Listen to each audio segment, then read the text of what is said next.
বাহিরে যে পরিমাণে রোদ পড়তেছে, তার মধ্যে সবার মাথায় অলওয়েজ আগুন লাগা থাকে। তো এজন্য আমি তোমাদের জন্য নিয়ে এসেছি খুব মজাদার এবং সহজে একটি আইসক্রিম, যেটা খেলে তোমাদের মন প্রাণ পুরো ঠান্ডা বরফ হয়ে যাবে। তো চলো শুরু করা যাক। এর জন্য প্রথমে আমি নিয়ে নিয়েছি একটু প্যান, এর মধ্যে দিয়ে দিচ্ছি ১.৫ কাপ মতো লিকুইড মিল্ক। এবার এর মধ্যে দিয়ে দিচ্ছি ২ পিস পাউরুটি। এখানে আমি পাউরুটিগুলোকে মধ্য থেকে টুকরা করে নিয়েছি। এবার পাউরুটিগুলোকে দুধের সাথে মিশিয়ে দিচ্ছি।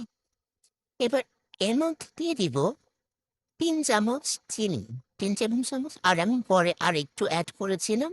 তোমরা চিনিটা তোমাদের স্বাদ অনুযায়ী দিয়ে দিবে। তো এবার এটাকে আমি ভালোভাবে মিশিয়ে নিচ্ছি।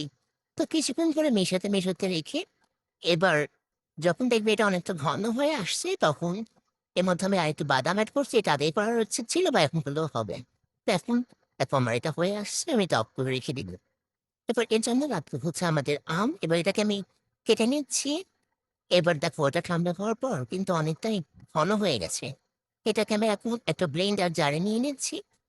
ব্লেন্ডার জারে দিয়ে এটাকে এখন আমার গ্রাইন্ড করতে হবে। প্রথমে একটু করে দেওয়ার ট্রাই করছিলাম, বাট অনেক সময় লাগবে। তো পুরোটাই ঢেলে দিছি। আর এখন দিয়ে দিচ্ছি আগে থেকে কেটে রাখা আম।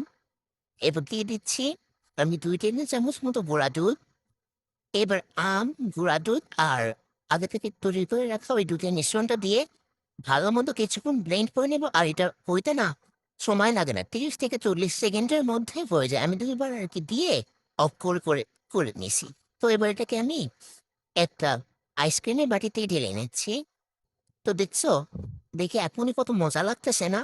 পুরো ক্রিমি হয়েছে। আর যেহেতু কষ্ট করে বানাইছি, আর অনেক কিছু দিছি, একটুও বাদ দেওয়া যাবে না। পুরো একদম মুখ চেপে চাপ নিতে হবে, দেখছো?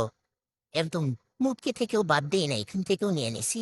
তো এখানে আমি কিছু আম কিউব করে রেখেছিলাম এবং এটা দিয়েছি। এটা দিলে না খাইতে অনেক বেশি মজা হয়। তোমরা এটা দেওয়ার ট্রাই করবা। আর আমি হচ্ছে অল্প দিয়ে দিছিলাম। পরে মনে হইলো আরেকটু দিলে ভালো হইতো। এর মধ্যে আমি বাদাম দিয়ে দিছি। এবার এটাকে ঢাকনা লাগিয়ে ফ্রিজে রেখে দিব। আমি এটাকে ওভারনাইট রেখেছি অ্যান্ড ধরো আজকে বিকালে বানিয়েছি, পরের দিন দুপুরে বের করছি। তো রাখলে এভাবে ভালো মতো জমে দেবে। আর দেখো গাইস, আমার কত কিছু নষ্ট হয়েছে। এখানে আমার ধুতে হবে। তো পরের দিন দুপুরে আমি আইসক্রিমটাকে ফ্রিজ থেকে বের করে নিয়েছি। আর দেখো এটা কত সুন্দরভাবে জমে গিয়েছে। তো এটাকে আমি এখন উঠিয়ে নিয়েছি একটা বাড়িতে। তো দেখছো? দেখে খাইতে ইচ্ছা করতেছে না তোমাদের? এবার এটাকে একটু ডেকোরেশন থেকে একটু বাদাম কুচি করে দিয়ে দিয়েছি।